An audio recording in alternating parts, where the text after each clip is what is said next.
วันนี้ค่ะมาตีนเบืองคายเนาะเอ็ดแห้งหน่อยนึงเดียว ทำข่าวก็ยั่วทำข้าวซุ่ม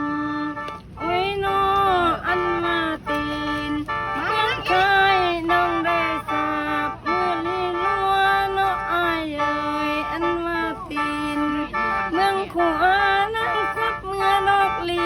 เลียงน้องสีเมื่อดูเลียงพ่อไม่อายกินแห้งและอายน้องสีเมือปลูกขิงแข็งและขิงแข็งพ่อไม่ตายได้กินยอดน้องสีเมือทอดเนื้อพ่อไม่อายได้กิน